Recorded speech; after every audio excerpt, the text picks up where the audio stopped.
जय जिनेन्द्र। सादर वंदन। जैन साहित्य एकेडमी ट्रस्ट के इस मंच पर जैन साहित्य एकेडमी ट्रस्ट के सर्व स्वाध्यायों और हमारे आज के विशेष वक्ता डॉक्टर अनुपम जी जैन का सस्नेह स्वागत करती हूँ। बहुत ही आनंद है मुझे कि आज फिर से एक बार जैन साहित्य एकेडमी ट्रस्ट के इस मंच पर डॉक्टर अनुपम जी जैन की सेवाओं का लाभ हमें प्राप्त होने जा रहा है। जैन साहित्य अकादमी ट्रस्ट का ये तीसरा साल है और इस साल हम जैन विज्ञान की भूमिका इस अभिगम के आधार पे जैन चिंतन में, जैन दर्शन में किस तरह वैज्ञानिक भूमिकाएं कार्य करती है उसके बारे में बात कर रहे हैं और ऐसे कोर्स लगातार चल रहे हैं यहाँ पर। और जिसमें मुख्यत्वे रूप से कुछ हमारे नंदी घोष महाराज साहेब ने काफी लेक्चर्स उसमें लिए हैं और इसी अंतर्गत ये आज का लेक्चर भी हमारा गणित के विषय पर रहा है रहेगा। डॉक्टर अनुपम जी जैन जैसे एक विद्वान, एक प्रतिष्ठित, एक सम्मान्य व्यक्ति जब इस मंच पर होते हैं तो जैन साहित्य अकादमी ट्रस्ट का हिम्मत भी हमारी बहुत बढ़ जाती है कि हम अगर नया काम करेंगे तो ऐसे विद्वान हमारे साथ और जुड़ते जाएंगे। इनके बारे में उनका अगर परिचय कहूँ तो काफ़ी लंबा और काफ़ी काफ़ी समृद्ध परिचय है, बट फिर भी थोड़ी-सी बात आप सबके सामने मैं रखना ज़रूरी समझती हूँ। आपको सिर्फ़ एक छोटी-सी अगर झलक देना चाहूँ तो ये कहूँगी कि जिन्होंने 26 पुस्तकें लिखी है, जिनके 181 शोध लेख है एवं 184 सामान्य अभिरुचि के लेख जिन्होंने लिखे हैं, ऐसे एक लेखक जिनको डॉक्टर जैन को संप्रति जैन तीर्थ वंदना मासिक के प्रधान संपादक है, अरहत वचन के भी संपादक है, इंडियन इंडियन रिसर्च कम्युनिकेशन जो हाफ ईयरली मतलब साल में 2 बार जो प्रकट होती है, इनके वे एग्जीक्यूटिव एडिटर है एवं दिगंबर जैन महासमिति पत्रिकाओं के संपादक मंडल के सदस्य है। इनके बारे में मतलब कहने जाए तो ऐसा लगता है कि 35 पुस्तकों, 50 से अधिक स्मारिकाओं, अभिनंदन एवं स्मृति ग्रंथों के संपादन वे कर चुके हैं। 31 मार्च 2018 तक उन्होंने 1,83,776 पांडुलिपियों का संरक्षण करके उनका कुंद कुंद ज्ञानपीठ में उन्होंने पांडुलिपियों का संरक्षण कर उनका कुंद कुंद ज्ञानपीठ इंदौर में कैटलॉग तैयार करने के हेतु उनको golden book of world record द्वारा सम्मानित किया जा चुका है। ऐसे डॉक्टर जैन 1983 से मध्य प्रदेश शासन की उच्च सेवा शिक्षा सेवा में कार्यरत है। डॉक्टर जैन संप्रति देवी अहिल्या विश्वविद्यालय इंदौर के डाटा साइंस एंड फोरकास्टिंग विभाग में आचार्य गणित के पद पर पदस्थ है। इसी विश्वविद्यालय में प्राचीन भारतीय गणित शोध केंद्र के वे निर्देशक भी है। इनके हाथ नीचे आज तक 12 शोध छात्रों ने पीएचडी प्राप्त कर ली है और वर्तमान में भी और 4 शोध छात्र उनके हाथ के नीचे पीएचडी का कार्य कर रहे हैं। महाविद्यालय शिक्षा के अंतर्गत शासन हॉलकर विभाग विज्ञान महा इंदौर के परीक्षा नियंत्रक, शासकीय महाविद्यालय सामवेर में प्राचार्य के दायित्व आदि वो तो कर चुके हैं। साथ में वर्तमान में वे बीआरए यूएसएस की जैन धर्मपीठ एवं तीर्थंकर महावीर विद्यापीठ जो है मुरादाबाद के आईकेएस सेंटर के ऑनररी चेयर प्रोफेसर भी है। जैन गणित के क्षेत्र में उनका एक उत्तम और उत्कृष्ट प्रदान है।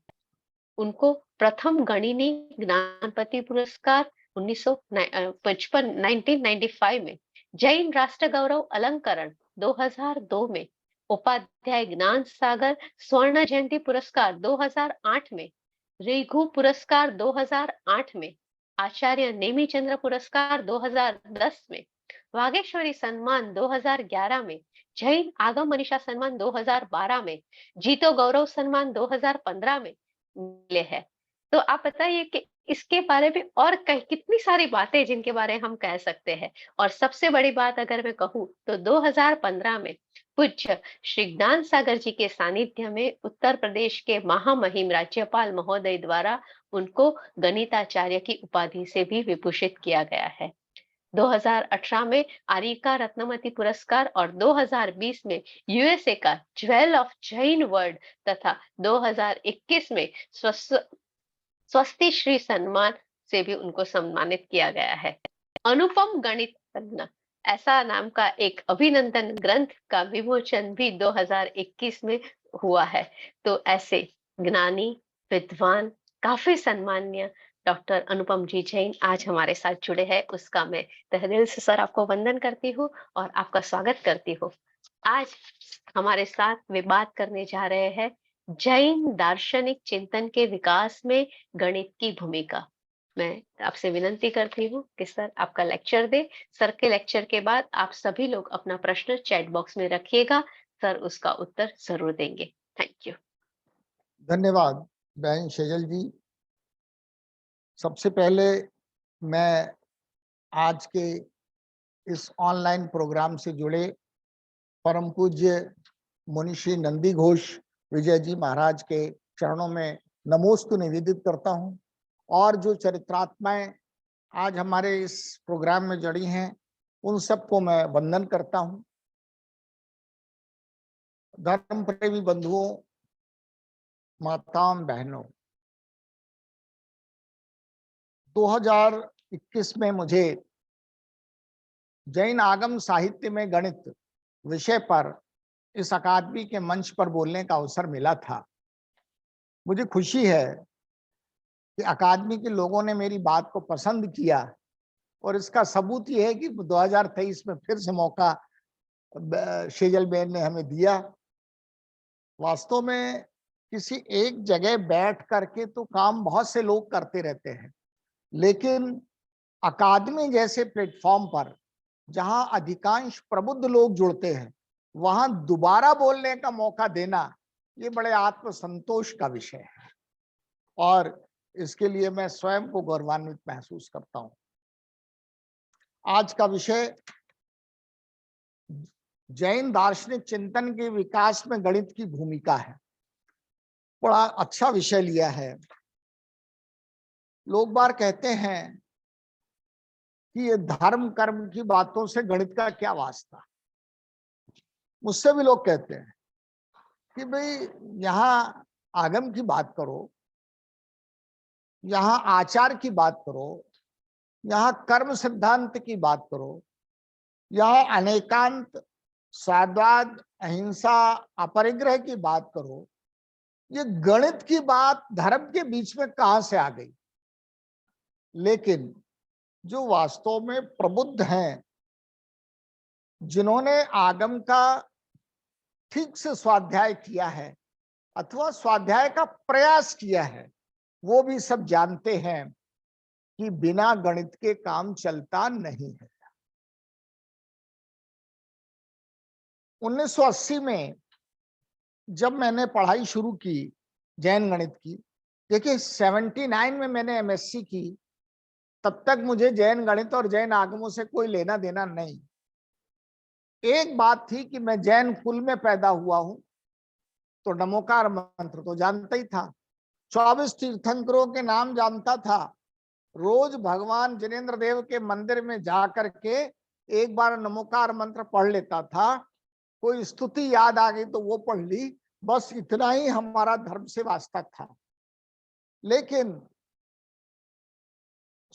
जब मैंने ये सोचा कि भाई समाज के लिए भी कुछ करना चाहिए, ये हमारा कुछ सामाजिक दायित्व है, तो क्यों ना अपने विषय जिसका मैं विद्यार्थी हूं उसके साथ साथ कुछ धर्म और समाज की बात भी पढ़ ली जाए। और एमफिल में मैंने जब पढ़ना शुरू किया प्रोजेक्ट के लिए, तो गणित सार संग्रह की प्रस्तावना में एक बात लिखी थी, और वो था लेहियाओ गणे पहाड़ाओ। जो संपादकीय था उसमें इसका स्रोत नहीं दिया। लगभग 40 साल मैंने ढूंढा कि लेहाइयाओ गणे पहाड़ाओ ये कहाँ आया है। हर आलेख में मुझे यही लिखना पड़ता था कि गणित सार संग्रह की प्रस्तावना से, क्योंकि भाई है तो किसी आगम की बात। पूज्य नीरज मुनि जी जब इंदौर पधारे, वे आचार्य रामलाल जी महाराज साहब के शिष्य थे, तो मैंने उनसे भी यही निवेदन किया कि महाराज साहब, हमको आपने तो तमाम आगम पढ़ रखे, मुझे बताइए कि ये कहाँ से आया है। उन्होंने ढूंढ ढांड के मुझे बता दिया कि ये जम्बूद्वीप प्रज्ञप्ति के दूसरे वक्षस्कार में से आया है और वहां 72 कलाओं की चर्चा करते हुए ये लाइन आई है और उन्होंने मुझे दिखा दिया दूसरे वक्षस्कार के 36वें क्रम पर, पेज नंबर 36। उसका अर्थ लिखा, लेखाधिक किंतु गणित प्रधान, यानी 72 कलाएं उनको लेखाधिक में ले लिया लेकिन गणित प्रधान है। मेरे एक दोस्त जो जापान में दोशीशा यूनिवर्सिटी में मैथमेटिक्स के प्रोफेसर थे, उन्होंने इसका ट्रांसलेशन किया, script etcetera but full of mathematics. अब आप देखें कि तमाम कलाएं जो हैं उसमें प्रधानता किसको दी गई? गणित को दी गई। मैं अपने बिल्कुल विषय से नहीं हटूंगा क्योंकि मुझे विषय दिया है जैन दार्शनिक चिंतन में गणित की भूमिका।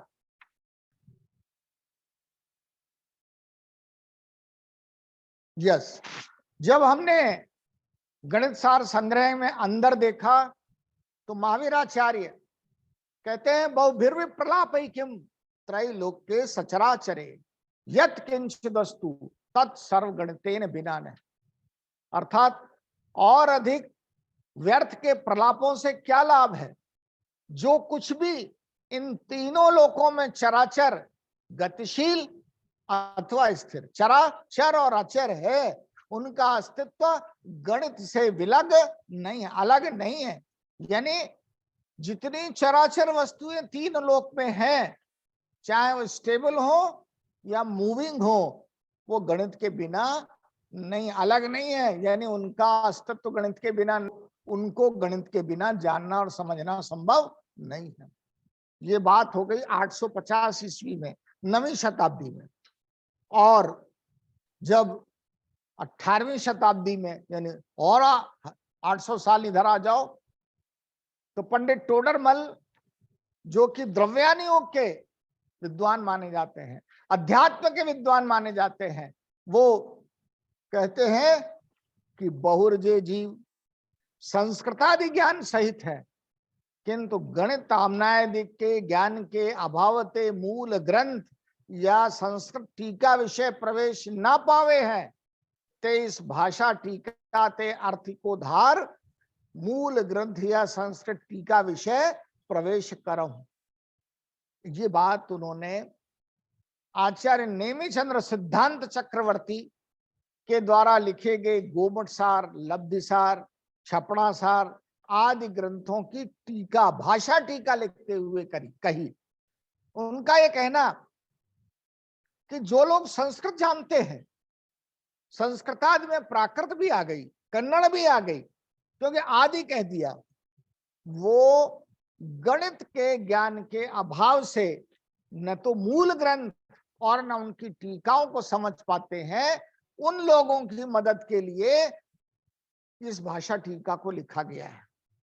परोक्ष रूप से एक बात बनी, समझ में आई कि भाई अगर संस्कृत प्राकृत आदि के मूल ग्रंथ यानी अपने जितने आगम ग्रंथ हैं उनको समझना है तो उसके लिए गणित जरूरी है, क्योंकि गणित के ज्ञान के अभाव से वो नहीं समझ पाते हैं। और उस भाषा टीका के साथ एक अर्थ संदृष्टि अधिकार उन्होंने जोड़ा जिसमें तमाम सिंबॉलिज्म है। जो मॉडर्न क्रिप्टोग्राफी है वो सब सिंबॉलिज्म के रूप में, संकेत के रूप में, सेनानियों के रूप में उसके अंदर रखी गई है। तो कहने का आशय ये है कि जैन दार्शनिक चिंतन जो हमारे आगम ग्रंथों में समाहित है और जिनको उसको जानने के लिए हमको गणित का ज्ञान जरूरी है। अब इसके बाद गणित की भूमिका अपने आप स्पष्ट हो जाती है, लेकिन फिर भी हम कुछ और स्पष्ट करते हैं। आचार्य समंतभद्र ने रत्नखंड शावकाचार ग्रंथ में 4 प्रकार के अनुयोग बताए। प्रथमम कर्णम चरणम द्रव्यम, प्रथमानुयोग, कर्णानुयोग, चरणानुयोग, द्रव्यानुयोग। और उसमें कर्णानुयोग के बारे में लिखा कि उक्त प्रकार का सम्यक ज्ञान ही लोक अलोक के विभाग को, युगों के परिवर्तन द्वारा चारों गतियों को दर्पण सदृश ऐसे करण्यान योग को जो जानता है, अर्थात जिसमें लोक अलोक, युग परिवर्तन और चतुर्गति परिवर्तन का वर्णन है, यानी सीधी सी बात है, स्ट्रक्चर ऑफ कॉस्मॉस, लोक के स्वरूप की विवेचना जिसमें है, वह करणान योग है। आचार्य आर्यरक्षित ने अनुयोग द्वार, देखिए आगम को पढ़ने वाला व्यक्ति जो विज्ञान में रुचि रखता है, वो अनुयोग द्वार को छोड़ ही नहीं सकता। क्यों? कि अनुयोग द्वार तो वैज्ञानिक संदर्भों का खजाना है, और इसीलिए आचार्य आर्यरक्षित ने, ये वैसे अनुयोग द्वार सूत्र द्रव्यानुयोग का ग्रंथ है, इसको 4 भागों में विभाजित दिया। बात एक ही है। देखिए, दिगंबर परंपरा में प्रथमम करणम चरणम द्रव्यम कह रहे हैं, और श्वेतांबर परंपरा में द्रव्यानुयोग, चरण करणानुयोग, गणितानुयोग और धर्म कथानुयोग। धर्म कथानुयोग और प्रथमानुयोग दोनों के विषय वस्तु एक ही है, लेकिन जो करणानुयोग है, दिगंबर परंपरा में करणानुयोग के जो ग्रंथ है, उसमें कर्म साहित्य भी आ जाता है और लोक विषयक साहित्य यानी लोकानुयोग भी हो जाता है। और श्वेतांबर परंपरा में जो स्ट्रक्चर ऑफ कॉस्मॉस की बात है, वो सब गणितानुयोग में आई है, और चरण में आचार और चरण करणानुयोग में आचार और कर्म सिद्धांत दोनों आ जाता है। तो सारे विषय का विभाजन लगभग एक जैसा है, लेकिन सुविधा की दृष्टि से यहाँ पर थोड़ा सा अलग अलग प्रकार से कर दिया है, जिसको जैसा समझ में आया। तो आप ये देखें कि विषय की दृष्टि से करणानुयोग का या गणितानुयोग का जो सेक्शन है, वो फुल ऑफ मैथमेटिक्स है, मैथमेटिक्स से भरा पड़ा है। और मैं अपने अनुभव के 40 वर्षीय अनुभव के आधार, अब तो 43 साल हो गए, आधार पर मैं कह सकता हूं कि गणितानुयोग को और करणानुयोग को तो किसी भी स्थिति में बिना गणित के जाना नहीं जा सकता। और अगर करणानुयोग नहीं जानेंगे तो ये जीव यानी ये आत्मा पुण्य या पाप जैसे भी कर्म करने के बाद कहाँ जाती है, 16 स्वर्ग कहाँ है, सिद्धशिला कहाँ है, नरक कहाँ है, विजयार्ध कहाँ है, ये सब पता कैसे चलेगा? ये सब जानने के लिए और 84 लाख योनियों की जो बात आती है, उसको जानने और समझने के लिए ये जरूरी है कि हम करणानुयोग को समझें। कर्म प्रकृतियों को जाने और समझे बिना हमारी भी स्थिति जैनेतर धर्मों के, जो जैनियों से इतर धर्म है, उसमें जैसा कहा दिया जाता है कि भैया प्रभु की जैसी इच्छा होगी वैसा होगा, ये हमारे धर्म की विशेषता है कि जैसा करोगे वैसा मिलेगा। अच्छे कर्म करोगे, शुभ कर्म करोगे तो आपको पूर्ण कर्म का बंध होगा, और आप पापाचार करोगे, बुरा काम करोगे तो पाप कर्म का बंध होगा। तो ये कैसे भर्म होते हैं? ये 11 वर्णी, दर्शनावर्णी, वेदनी, मोहनी, आयु, नाम, गोत्र और अंतराय, ये 8 कर्मों की जो प्रकृतियां और उत्तर प्रकृतियां हैं, ये कैसे कैसे बनती हैं, कब कब कितने कितने अंशों में बनती हैं, कैसे बंद होता है, कैसे निर्जरा होती है, ये सारी बातें बिना गणित के नहीं समझी जा सकती। और अगर हम ये मान लेते हैं और ये जानने की कोशिश करते हैं कि जम्बू द्वीप कहाँ है, घात की खंड कहाँ है, लवण समुद्र कहाँ है और सिद्धशिला कहाँ है, तो इसके लिए भी गणित की जरूरत पड़ेगी। इसलिए जैन दर्शन को, जैन दार्शनिक चिंतन को ठीक से समझने के लिए गणित की बहुत महत्वपूर्ण भूमिका हो जाती है। इसीलिए प्रोफेसर एलसी जैन, जिन्होंने 1958 से लेकर के 2000 तक निरंतर 42 साल खूब लेखन किया और बड़ी अमूल्य कृतियां दी। हमने एक किताब जो ऊपर दिखाई है, mathematical content in the Digambar Jain text of Karananuyoga group, या मुनिश्री कन्हैया लाल जी कमल ने जो गणितानुयोग लिखा है, इसके अंदर जितना विस्तार से गणित का विवेचन किया गया है, वह अकादमिक क्षेत्र के लोगों के लिए आई ओपनर है। थोड़ा और गहराई में जाते हैं। आप देखें कि मैं यूं तो कोई भी ग्रंथ हो, न्यूनाधिक रूप से गणित तो उसमें आ ही जाता है, लेकिन फिर भी जिन ग्रंथों में बहुलता गणित की है, ऐसे हैं सूत्र कृतांग, स्थानांक, भगवती, व्याख्या प्रज्ञप्ति कह लो, चाहे भगवती को, बात एक ही है। जम्बूद्वी प्रज्ञप्ति, अनुयोग द्वार, उत्तराध्ययन सूत्र, तत्वार्थाधिगम सूत्र भाष्य, विशेषावश्यक भाष्य, लोक प्रकाश और बहुत सारी ग्रंथ, कर्म ग्रंथ है, शिव शर्म का है, चंद्रासी महात्रा का ग्रंथ है। ये सब लिस्ट बनाओ तो पूरा पन्ना उसी से भर जाएगा। इसी प्रकार षटखंडागम, तिलोय परिणति, लोय विभाग, सर्वार सिद्धि, तत्वार्थ राजवार्तिक, धवला टीका, तिलोय सार, गोमट सार, जम्बूद्वी परिणति संग्रह आदि आदि। अभी इसी प्रकार से जय धवला रह गई, तत्वार्थ श्लोक वार्तिक रह गया। तो लिस्ट तो बहुत लंबी हो सकती है, लेकिन मैंने 9 की गिनती बड़ी अच्छी होती है, इसलिए 9 ग्रंथ दोनों प्रकार के लिस्ट आउट कर दिए टॉप प्रायोरिटी से। अब ये सारे ग्रंथ तो आगम ग्रंथ है। हम देखिए ये सब आगम है। एक पक्ष कहता है कि 12वां अंग नष्ट हो गया, दूसरा कहते हैं कि 11 के 11 नष्ट हो गए। कोई नष्ट नहीं हुआ है, जिसको जो याद रहा वो सब सुरक्षित है। चाहे वो 11 अंग हो, वो भी आचार्यों के द्वारा लिखे गए हैं, और ये जो दिगंबर परंपरा ग्रंथ है, ये भी हमारे महान पूर्वाचार्यों के द्वारा लिखे गए हैं। ये सब जैन साहित्य की निधियां हैं, और हम अपनी निधियों को विस्मृत कर दे, कोई हीरा को कांच मान के फेंक दे, तो उससे ज्यादा मूर्ख कौन है। तो ये तो सब हमारे जैन समाज के, जैन साहित्यिक जगत की ये थाती है जो हमें पूर्वाचार्यों से मिली है। इन ग्रंथों में जो गणित है, उन गणित को समझने के लिए कई बार ट्रेनिंग भी देनी पड़ती है। तो ट्रेनिंग देने के लिए हमारे आचार्यों ने कुछ स्वतंत्र रूप से गणितीय ग्रंथ लिखे।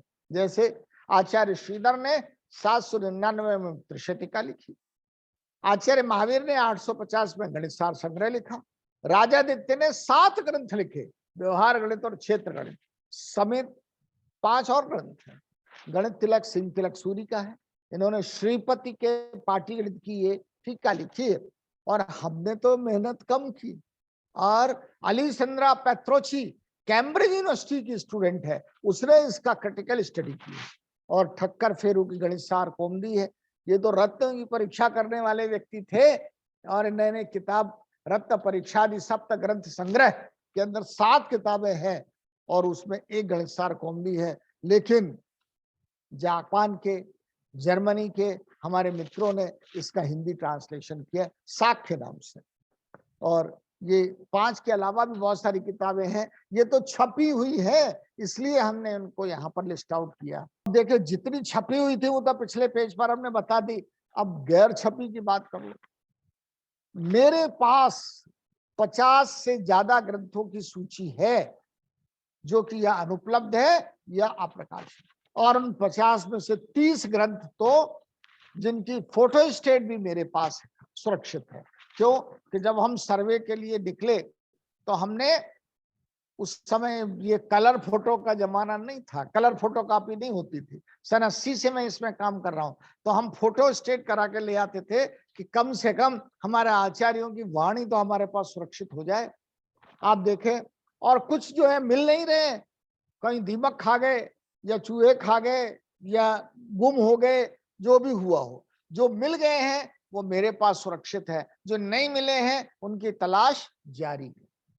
आचार्य कुंद का परिक्रम सूत्र, इसको प्राकृत में परियम सूत्रम कहा गया है। आचार्य यति ऋषभ का कर्ण सूत्र, आचार्य श्रीधर का बीज गणित नहीं मिलता है, लेकिन उसके कोटेशन मिलते हैं। चतुरात वर्ग समय रूपई पक्षद्वयम गुणित, भास्कराचार्य ने अपने बीज गणित में इसमें से कोट किया है। आचार्य वीरसेन ने सिद्धभू पद्धति एवं उसकी टीका लिखी है। नेमिचंद्र सिद्धांत चक्र ने वृहद धारा परिक्रम लिखा है। ये सब अवेलेबल नहीं है। और माधव चंद्र त्रैवेद्र ने षट त्रिशिका लिखी, ये है। इसके अलावा राजादित्य ने चित्र सोगे, व्यवहार रत्न जैन गणित सूत्र लिखा। अनंतपाल ये धनपाल के भाई हैं 13वीं शताब्दी के, इन्होंने पाटी गणित लिखा। धनपाल की कथा मंजरी तो मिलती है, लेकिन अनंतपाल का पाटी गणित नहीं मिलता है। पंडित वामदेव ने त्रैलोक्य दीपक लिखा, उपलब्ध है। गणित सार संग्रह चंद्रम का है, ये उपलब्ध है। त्रिलोक दर्पण भाषा खड़गसेन ने लिखी, ये उपलब्ध है। महिमोदय ने जन्मपत्री विधि लिखी और गणित 700 लिखी। इसकी कॉपी हमको बीकानेर से और सूरत से 2 जगह से मिल गई। और हेमराज गोदीका ने गणित सार लिखा, कितना बढ़िया। संख्यात असंख्यात और अनंत के ऊपर प्राकृत और संस्कृत में किताबें तो मिलती हैं, लेकिन हेमराज ने हिंदी में लिख दिया। संख्या संख्या अनंत के यही भेद की यथाशक्ति वर्णन किए सूक्ष्म जाने इस। कितने सरल तरीके से बता दिया। 21 भेदों की बात भी कर दी और कोई ज्यादा अपने ऊपर प्रेशर भी नहीं आया। और कन्नड़ लीलावती मिली। लीलावती नाम से 400 से ज्यादा पांडुलिपियां हमारे जैन भंडारों में उपलब्ध है।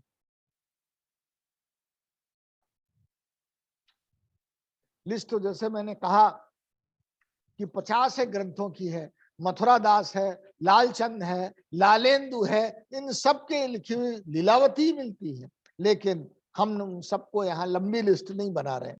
लेकिन इतना सब होने के बाद भी आखिर हम गफलत में क्यों रहे, हमारी गणित के प्रति रुचि क्यों जागृत नहीं हुई? उसका कारण यह है कि ये विषय थोड़ा ज्यादा कठिन होता था तो स्वाध्यायी लोग इसमें छोड़ के आगे बढ़ जाते। दूसरा एक कारण ये था कि ये अलग अलग नामों से आया। आप देखें कि समयांग में गणीय शब्द आया है और ठाणम में स्थानांग में संख्यान आया है। नंदी सूत्र में मिथ्याश्रुत कहा गया है और अनुयोग द्वार में लौकिक आगम कहा है। ये गणित के ही सब नाम कितना सूक्ष्म है इसके बारे में स्थानांग में कहा गया गणेश सो में भंग सो में, यानी गणित सूक्ष्म है और भंग भी सूक्ष्म है। इसके माने ये है कि इन्होंने भंग को इतना महत्व दिया कि गणित से उसको अलग एक छोटा भाई बना दिया। गणेश सो में यानी गणित सूक्ष्म है, भंग सो में भंग सूक्ष्म है। यह स्थानांग के 10वें अध्याय में आया है। और इस सब सूक्ष्मता, इसकी विशालता और व्यापकता को ध्यान में रखते हुए ही BL उपाध्याय ने, यानी इनकी किताब है प्राचीन भारतीय गणित जो कि 1971 में छपी है, उसमें कहते हैं यदि जैन लोग इस युग 500 ईस्वी पूर्व से 500 तक ये भारतीय गणित का अंधयुग माना जाता है, डार्क एज मानी जाती है, that is very completely wrong. अरे भाई, जिस काल में हमारे सारे आगम लिखे गए 500 BC से 500 AD तक, यानी जब वल्लभी वाचना हुई देवर क्षमा श्रवण की 457-58 में, उसके तभी तो ये सब कंपाइल होकर के आए। तो इस पीरियड में यानी 1000 साल, भगवान महावीर के निर्माण के 1000 वर्ष में ही सारे आगमों की रचना हुई और उसको ये लोग कहते हैं अंधयुग है। क्यों? तो जैनियों का साहित्य तो पढ़ा नहीं, वैदिक परंपरा का साहित्य ही पढ़ा और पढ़ करके उन्होंने कह दिया साहब इसमें तो कोई मैथमेटिक्स होती नहीं है और इसलिए ये अंधयुग है, डार्क एज है। लेकिन BL उपाध्याय ने बिल्कुल डंके की चोट पर एक बात कही, यदि जैन लोग इस युग के अपने धार्मिक ग्रंथ संजोए न रखते तो आज गणित का एतत्कालीन यानी उस पीरियड का इतिहास पूर्ण रूप से अंधकार विलीन हो गया होता। स्थानांक सूत्र और खुलासा कर दिया। स्थानांग सूत्र, भगवती सूत्र तथा अनुयोग द्वार सूत्र इस युग के प्रमुख ग्रंथ हैं जो गणित के संदर्भों से ओतप्रोत। मैं तो पहले कह चुका हूं, अनुयोग द्वार तो ऐसी कुंजी है जिसमें मैथमेटिक्स भरा पड़ा है। स्थानांग सूत्र तो अरे भाई, संख्यान के प्रकारों की बात अगर सबसे पहले भारत में किसी ने की है तो स्थानांग सूत्र है। तो ये स्थानांग सूत्र महत्वपूर्ण है। भगवती सूत्र तो बिल्कुल भंडार है। भंग का तो विषय भगवती सूत्र से ज्यादा विस्तृत कहीं नहीं आया है। तो ये तीनों ग्रंथों की बात BL उपाध्याय ने की और न केवल इंडियन, फॉरेन के लोग भी इसको अप्रिशिएट करते हैं। जॉर्ज जी जोसेफ जिन्होंने India oriented history of mathematics लिखी है, उन्होंने कहा what is being suggested here is that further work on this aspect, i theory of transfinite number of Jain mathematics may prove fruitful in future research on the foundation of the mathematics that Jain literature from 1500 to 200 years may holds valuable clues to very nature of the mathematics in an existing thought. Actually वहां ये चर्चा transfinite और transcendental number की चल रही है, और transfinite number और ट्रांसीडेंटल नंबर की चर्चा करते करते जब अनकाउंटेबल नंबर की बात आती है तो दूसरे लोगों को, उनके पास तो एक कंसेप्ट ही नहीं है। वहां तो काउंटेबल नंबर है और उसके बाद इनफाइनाइट है, और इनफाइनाइट में भी जार्ज कैंटर कहता है इनफाइनाइट पैराडॉक्स है। How infinity is greater than infinity, if we subtract infinity from infinity what will remain. ये इन्फिनिटी अपॉन इन्फिनिटी इंडिटरमिनेट है, 0 upon 0 raised to power infinity, infinity raised to power 0, 0 upon 0, infinity upon infinity, ये सब में mathematician, हम mathematician घूम जाते हैं, और जब कुछ समझ में नहीं आता तो कहते हैं इनडिटरमिनेट, इनका मान ज्ञात करना संभव नहीं है। लेकिन हमारे आचार्यों ने भगवती सूत्र हो या धवला हो या तिलोय परिणति हो या गोमटसार जीव कांड और कर्म कांड हो, अरे इन्फिनिटी से बड़ी इन्फिनिटी को क्रिएट किया है। 14 डायडिक सीक्वेंसेस केवल त्रलोक सार में मिलते हैं और किसी ग्रंथ के अंदर नहीं मिलते, और सीरीज का मामला भी मिलता है, इन्फिनिटी का कंस्ट्रक्शन किया जाता है, ये कला केवल जैनियों को आती है। इसीलिए एन सिंह साहब ने एक जगह कहा कि the mathematics found in these canonical literature, वो धवला के ऊपर लिख रहे थे, is 3 to 4 centuries earlier from the date of its composition, यानी जिस काल में ये ग्रंथ कंपोज किए गए हैं उससे 300 से 400 साल पुरानी रहती है।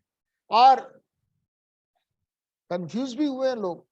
बीबी दत्त ने लिखा है, the necessity to learn mathematics arise by way of finding proper place and time for the religious ceremonies like Diksha and Pratishtha.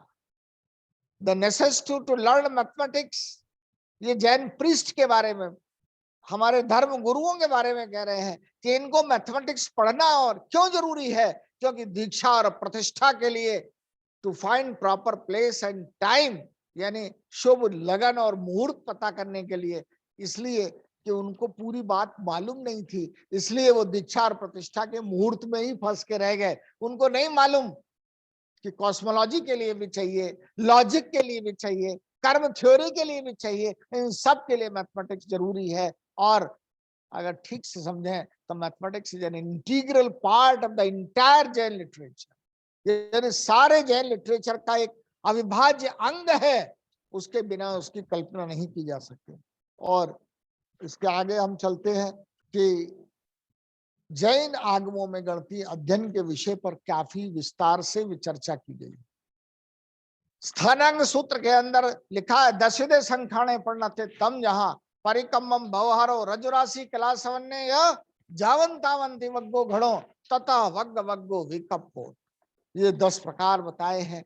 लेकिन मैंने अपना एक पेपर जैन आगमों में निहित गणितीय अध्ययन के विषय में इसकी विस्तार से चर्चा की है। इस पर सबसे पहले अभयदेव सूरी ने, पूज्य आचार्य अभयदेव सूरी जी ने जब 10वीं 11वीं शताब्दी में इसकी टीका करी स्थानांक की, तो इन्होंने कुछ अर्थ दिए। फिर बीबी दत्त ने कोशिश की, फिर एलसी जैन ने कोशिश करी, उसके पहले एचआर कापड़िया ने कोशिश की, और इन सब विद्वानों ने जो जो इन 10 के अर्थ दिए वो सब हमने इस टेबल के अंदर दर्शाए हैं। देखिए ये वी कप्पोत था, देख छोटी सी बात कैसा अनर्थ कर देती है। वी को अलग कर दो और कप्पो को अलग कर दो, तो कप्पो का अर्थ होता है कल्पश्य क्रकची का व्यवहार, तो क्रकची का व्यवहार अर्थ अभयदेव सूरी ने किया, क्योंकि उनको जो पांडुलिपि मिली होगी उसके अंदर वी अलग होगा और कप्पो अलग होगा। लेकिन जब उसको विकल्प किया गया तो भंग और विकल्प, ये कॉम्बिनेट्रिक्स की बात आ गई। और जब हमने मिला के देखा भगवती सूत्र से और जो हमारे अन्य ग्रंथ थे, तो हमने देखा भंग और विकल्प, कॉम्बिनेशन और परमुटेशन के बगैर तो जैनियों में काम चल ही नहीं सकता। जहां जैन आचार्य थोड़ी सी भी उलझन महसूस करते हैं, वे तत्काल विकल्प का सहारा ले लेते हैं, भंग का सहारा ले लेते हैं। चाहे आनपूर्वी की बात हो, पश्चानुपूर्वी की बात हो या और कोई विषय हो, बहुत जटिल विषयों को समझाने के लिए कॉम्बिनेट्रिक्स का इस्तेमाल किया जाता है। तो इसलिए भंग और विकल्प हमारे यहाँ एक इंटीग्रल पार्ट है। केवल यही एक गाथा ऐसी नहीं है जो हमारे आगमों में आती है, और भी जगह कोशिश की गई है। श्रीलांक ने सूत्र कृतांग में पौंडरीक शब्द के निक्षेप के अवसर पर एक गाथा उद्धृत की है, कहीं पहले से चली आ रही होगी। उसको उन्होंने कहा है, परिकम्मम रज्जुराशि ववारे त कला सवन्ने या पुग्गल जावम तावम घणे या घण घणा वग्ग वग्गे यानी पुद्गल भी एक विषय बना दिया और विकल्प को हटा दिया। अब जो टीकाकार है, जिनको जैन दर्शन नहीं मालूम होता है, सेन, सुब्बारप्पय्या और बोस ने जब इसका किया तो उन्होंने इसमें घनम घन मूलम वर्गः वर्ग मूलम, और इसमें का मूल आ गया, इसमें कहीं नहीं है, तो उन्होंने 10 के बजाय 11 कर दिए विषय। विकल्प को हटा भी दिया और उसके बाद भी ये 11 हो गए। तो भैया विदाउट रेफरेंस कोई काम करेगा? मैं जैन कुल में उत्पन्न हुआ हूं, 43 साल से जैन गणित का अध्ययन कर रहा हूं, उसके बाद भी हमको जब मामला फंसता है तो नंदी घोष जी महाराज साहब बैठे हैं, ऐसे संतों की शरण में जाकर के हम पूछते हैं कि महाराज आप बताओ, आप क्यों कि ये इंट्यूशन के माध्यम से, अपनी प्रज्ञा के माध्यम से सही अर्थ बता सकते हैं। तो जब भी हमारा मामला फंसता है तो हम तो आचार्यों की शरण में जा करके और उनसे पूछते हैं कि महाराज इसका अर्थ बताओ, ये क्या अर्थ हो सकता है, क्या संदर्भ हो सकता है। लेकिन जो नहीं जानना चाहते, जो अहंकार में पड़े हुए हैं, वो अर्थ का अनर्थ कर देते हैं। यहाँ पुद्गल शब्द आ गया, ये बात बहुत इंपॉर्टेंट है। पुद्गल को यूं नहीं छोड़ा जा सकता। नेक्स्ट, यानी बीबी दत्त ने तो यहां तक कह दिया कि pudgala as a topic for discussion in mathematics is meaningless. लेकिन किसी एक विद्वान ने कह दिया तो इसके माने सारी परंपरा को हम झुटला दें, ऐसा नहीं है। अप्लाइड मैथमेटिक्स और फिजिक्स का काम तो बिना पुद्गल के चल ही नहीं सकता। और अपने यहाँ तो प्रदेश और समय दोनों इकाइयां, यानी कालमान की सूक्ष्म इकाई समय और क्षेत्रमान की सूक्ष्म इकाई प्रदेश को परिभाषित ही पुद्गल के माध्यम से किया जाता है। एक परमाणु को एक प्रदेश से दूसरे प्रदेश जाने में जो न्यूनतम समय लगता है वो एक समय, अधिकतम तो 14 राजू जा सकता है, 14 राजू जा सकता है। तो भाई समय और प्रदेश ये कैसे तय होंगे? पुद्गल के बिना तय नहीं हो सकते। तो और इसलिए, लेकिन अब बात ये आती है कि भाई पुद्गल को जोड़ लोगे तो भंग कहा गया। स्थानांक सूत्र की एक और विशेषता है, उसमें हर चैप्टर में, यानी 10वें चैप्टर में सब चीज 10 है, 9वें चैप्टर में सब चीज 9 है, 8वें में सब चीजें 8 है। तो चूंकि 10वें अध्याय की 100वीं गाथा है, इसलिए होने तो 10 ही है। तो इस ऐसी स्थिति में एक और मजेदार चीज हमको मिली जब हम उसमें गए, चौथे अध्याय में भी मिला। ये देखो, चौथे अध्याय में मिला 24 संख्याने पढ़ते तम, जहां परिक्रम व्यवहारे रज्जु राशि, यानी केवल 4 प्रकार के संख्यान है, परिक्रम, व्यवहार और रज्जु राशि।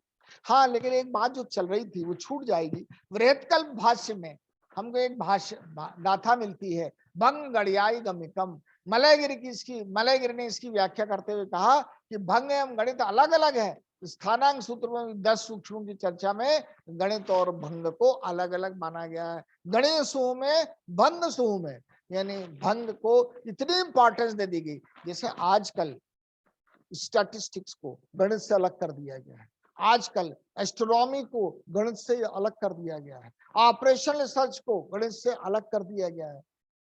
पहले उसके अंतर्गत ही था, एस्ट्रोनॉमी भी इसका भाग थी। यानी पहले बहुत शुरू में तो गणित एस्ट्रोनॉमी के अंतर्गत आता था, फिर एस्ट्रोनॉमी गणित के अंतर्गत आने लगा, अब एस्ट्रोनॉमी को अलग कर दिया, मैथमेटिक्स को अलग कर दिया। तो भंग की महत्ता को, भंग की व्यापकता को ध्यान में रखते हुए आचार्यों ने भंग को और गणित को अलग अलग कर दिया है। और इसलिए अब 10 पूरे करने में पुद्गल को भी समाहित किया जा सकता है। पुद्गल को ले लें और भंग को अलग विषय की मान्यता दे दें तो 10 के 10 वाले स्थानांक सूत्र के अध्याय की भी पुष्टि हो जाती है, वहां की जो आवश्यकता है कि 10 ही होने चाहिए वो भी पूर्ति हो जाती है और इस तरीके से काम हमारा चल निकलता है। लेकिन कापड़िया ने लिखा है अपने इंट्रोडक्शन में कि एक जगह संख्यान के 16 प्रकार भी आए हैं। तो इस बारे में मैंने चिंतन किया, मेरा अपना मत है। वही रहस्यवाद 6ठी क्लास में पढ़ाया जाता है कबीर का, वही कबीर का रहस्यवाद बीए में पढ़ाया जाता है, वही कबीर का रहस्यवाद एमए में पढ़ाया जाता है। जैसे जैसे क्लास बड़ी होती जाती है उसका एक्सप्लेनेशन बढ़ता चला जाता है।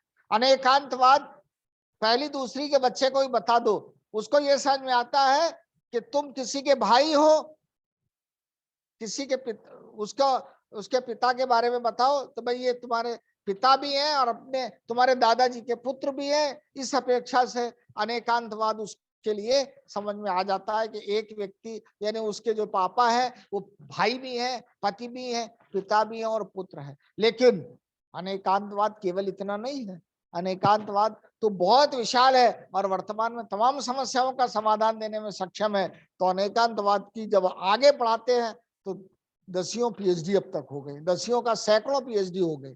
तो इसी तरीके से संख्यान की बात है जो बहुत छोटे लेवल पे हो तो भैया 4 प्रकार है, परिक्रम, व्यवहार, रज्जु और राशि, ये 4 प्रकार हो गए। और फिर आगे बढ़ो और डिटेल में पढ़ना है तो 10 प्रकार हो गए, और डिटेल में पढ़ना है तो 16 प्रकार हो गए। तो इस तरीके से विषय की संतुष्टि होती जाती है और पूर्वापर विरोध भी नहीं होता। हमारे आगमों में, जैन आगमों में जो भी बातें कही गई हैं वो पूर्वापर विरोध रहित होती है। कहीं किसी की त्रुटि से बात हो गई हो तो बात अलग है, लेकिन वो उसके लिए हमारे भगवान की वाणी या हमारे आचार्य जिम्मेदार नहीं है। लोग अपनी व्याख्या करने में गड़बड़ी कर सकते हैं, लेकिन जैन दर्शन, जैन सिद्धांत, जैन आगम पूर्वापर विरोध रहित है। जैन दार्शनिक चिंतन में कोई पूर्वापर विरोध नहीं है और इसीलिए गणित का सहारा लिया गया है, एज ए टूल लिया गया, एज ए टूल, एक साधन है। गणित आचार्यों के लिए साध्य कभी भी नहीं रहा। नेक्स्ट,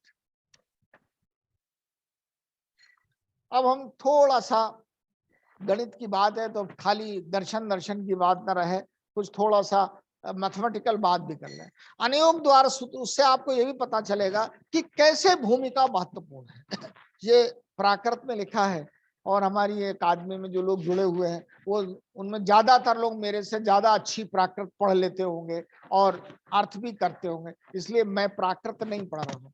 केवल इतनी बात कह रहा हूं कि अनियोग द्वारा सूत्र के 10वें अध्याय में एक प्रकरण आया है और उसका हिंदी अनुवाद यह है, अर्थात भंते मनुष्यों के औदारिक शरीर कितने प्रज्ञप्त है, कितने बताए गए हैं। गौतम, औदारिक शरीर के 2 प्रकार प्रज्ञप्त है, बंद और मुक्त।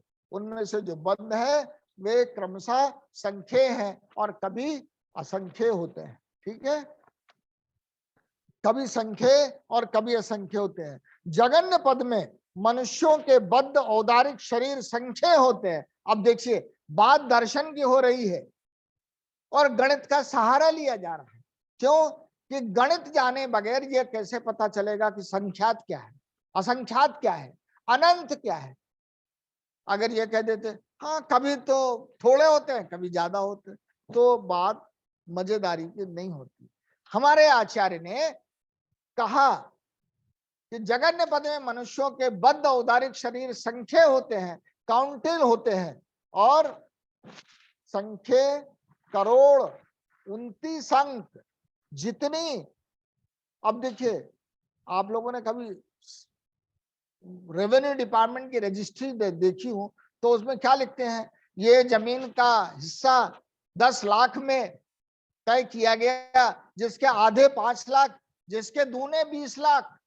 अब ये बताने की क्या जरूरत है कि भाई 10 लाख तो जानता नहीं है क्या, पढ़ा लिखा आदमी है, दस्तखत कर रहा है, अंग्रेजी में दस्तखत कर रहा है तो वो समझता है 10 लाख क्या होते हैं। लेकिन विषय में कहीं कोई गड़बड़ नहीं रहे, कभी कोई मैनिपुलेशन नहीं किया जा सके, इसलिए वो कहते हैं कि संख्या करोड़ 29 अंक तियमल पद से अधिक, तियमल पद यानी 24 अंक अधिक, तथा चतुर्थ मल पद से कम यानी 32 अंक, यानी वो नंबर 24 डिजिट से ज्यादा है और 32 डिजिट से कम है, लेकिन फिर भी उनको संतोष नहीं हुआ। उन्होंने कहा और खुलासा करो। 2 के 5वें वर्ग यानी 2 raised to power 2 raised to power 5 यानी 2 raised to power 32 तथा 6ठे वर्ग यानी 2 raised to power 2 raised to power 6 यानी 2 raised to power 64 और इन दोनों को जोड़ दो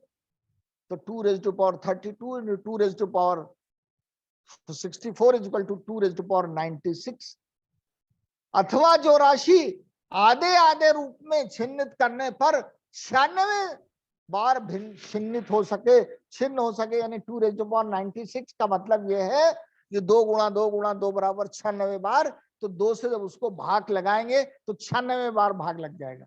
तो देखो उन्होंने कहा कि 24 पदों से ज्यादा, 32 पदों से कम, काउंटेबल और 2 raised to power 96 और 29 अंक प्रमाण।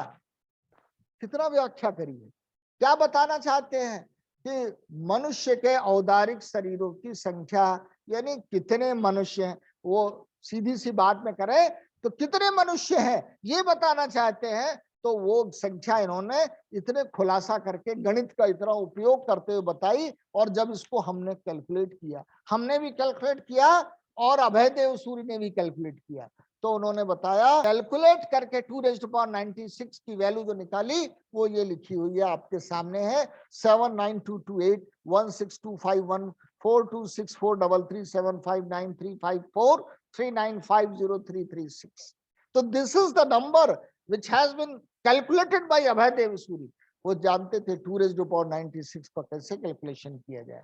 आज के कैलकुलेटर में इसको करने की कोशिश करोगे तो कैलकुलेटर फेल हो जाएगा, कंप्यूटर पे तो हो जाएगी। तो 19 डिजिट्स की ये संख्या निकल के आई और ये मनुष्य के और ये 29 अंक प्रमाण है, वो सॉरी 29 डिजिट्स की ये संख्या है जो 2 से 96 बार भाजित हो जाती है। तो भाई ये मैथमेटिक्स की भूमिका नहीं है क्या? ये क्या केमिस्ट्री या जूलॉजी या बॉटनी बताएगा या दर्शन शास्त्र बताएगा? दार्शनिक आचार्य आर्यरक्षित को और अभयदेव सूरी को ये मनुष्य पर्याप्त जीवों की संख्या बताने के लिए इसका सहारे के रूप में इस्तेमाल करना पड़ा और यही गणित की जैन दार्शनिक चिंतन के विकास में भूमिका है। दूसरी बात, ये जो 29 अंक प्रमाण संख्या लिखी है इसमें चौथे स्थान पे देखे, एक राइट हैंड साइड से देखे 6330।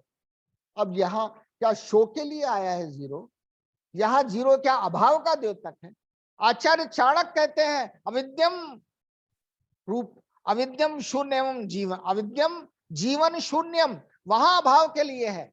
माने अविद्या के बिना जीवन शून्य है, अविद्या यानी विद्या के बिना जीवन शून्य है, रूपे शून्यम, वहां जो बात आई है वहां अभाव का द्योतक है। लेकिन यहाँ मनुष्य पर्याप्त जीवों की संख्या बताने में जो आया है शून्य, इसका अपना स्थान मान है, ये हजार के प्लेस पर है, इकाई दहाई सैकड़ा और उसके बाद हजार, चौथा स्थान हजार है। तो यहाँ मैथमेटिकल सेंस में विद प्लेस वैल्यू जीरो आया है, इसलिए गणित की दार्शनिक चिंतन में महत्वपूर्ण भूमिका है। ये बात यहाँ से प्रमाणित होती है।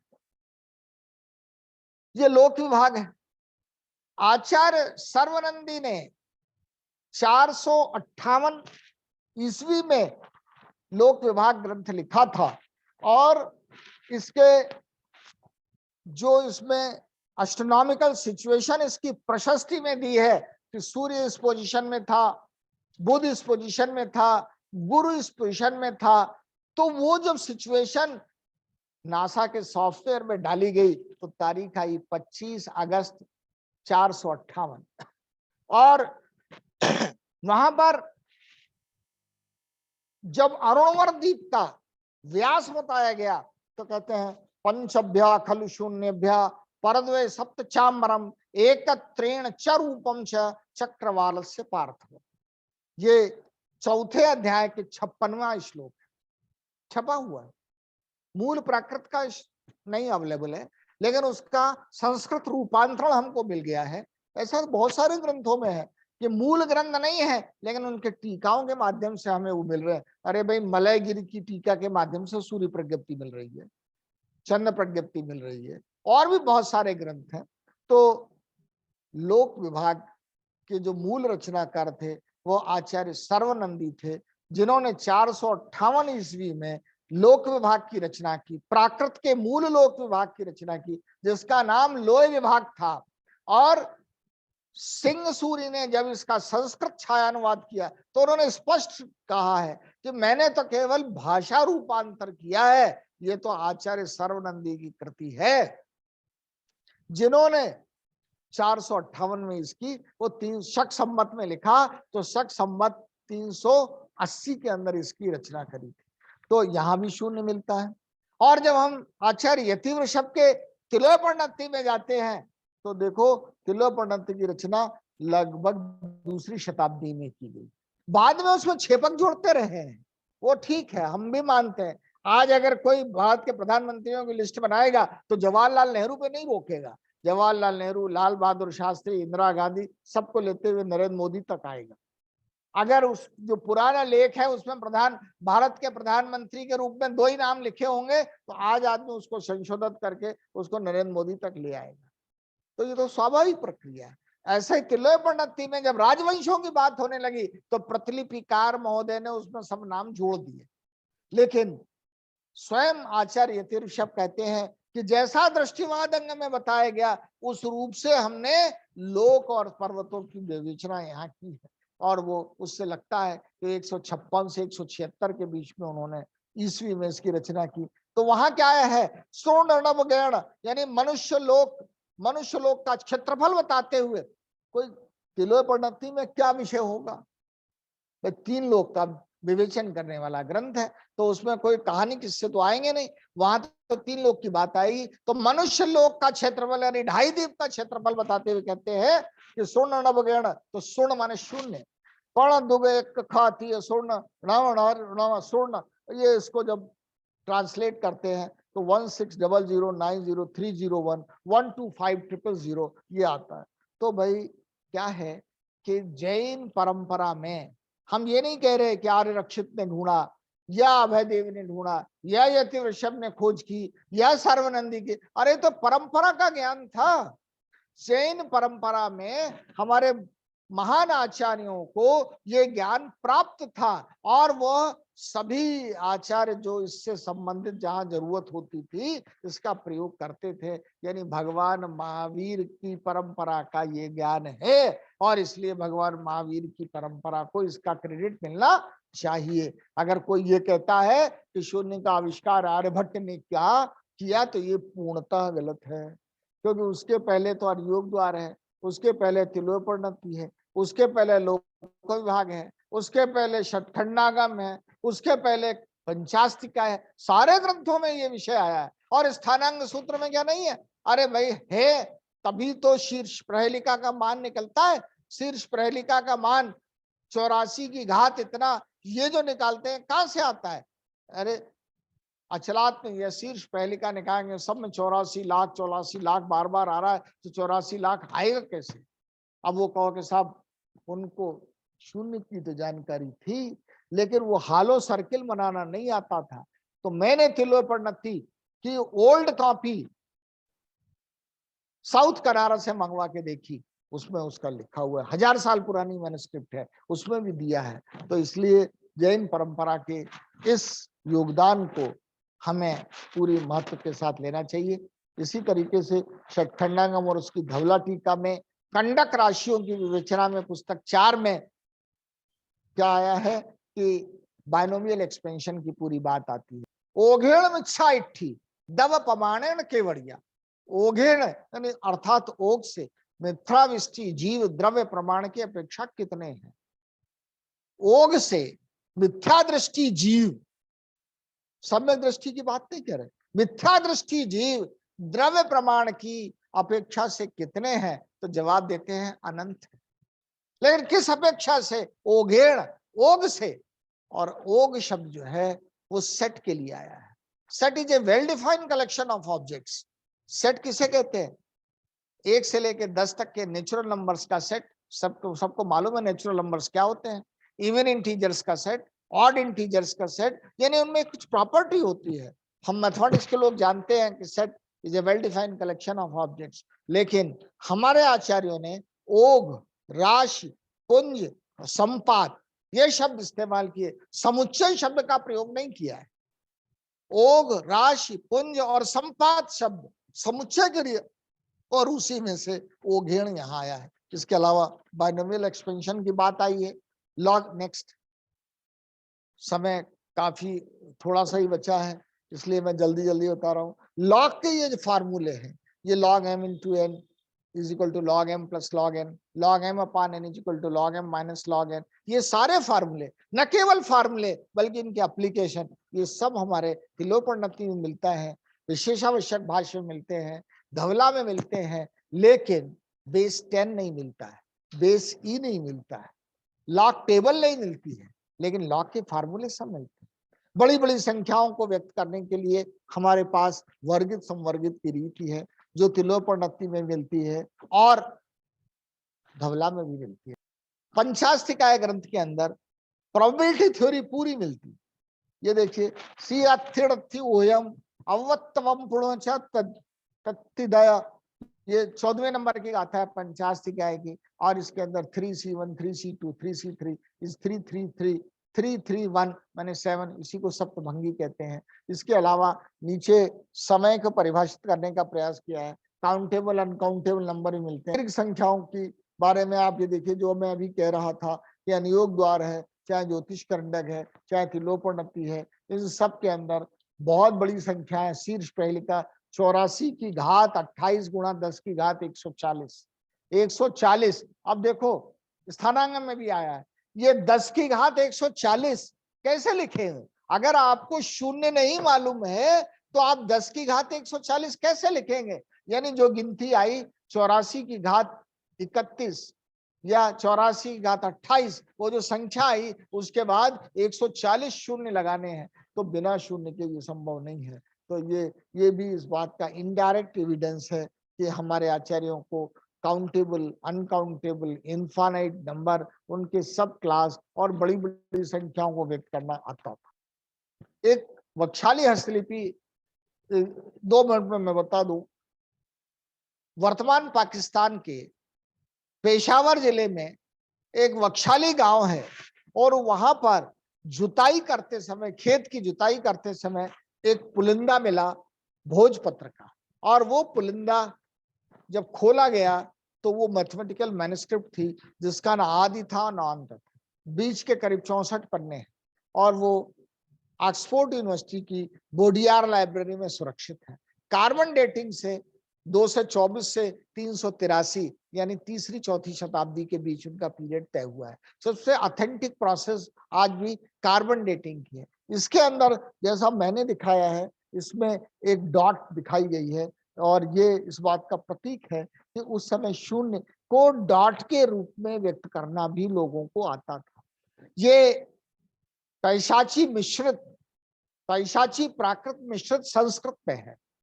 और इसमें एक मजेदार बात यह है, मैं ये नहीं कह रहा ये जैन मैन्युस्क्रिप्ट है, लेकिन इसमें कला सवन्य शब्द आया है, इसमें पूर्व शब्द आया है, इसमें जावत तावत शब्द आया है, इसमें अद्धच्छेद आया है। ये शब्द केवल जैनियों के यहाँ इस्तेमाल होते हैं। अद्धाछेद, पूर्व, कला सवन्य, जावत तावत और सुंदरी। सुंदरी कौन थी? आदिनाथ की बेटी थी, आदिनाथ की पुत्री सुंदरी है।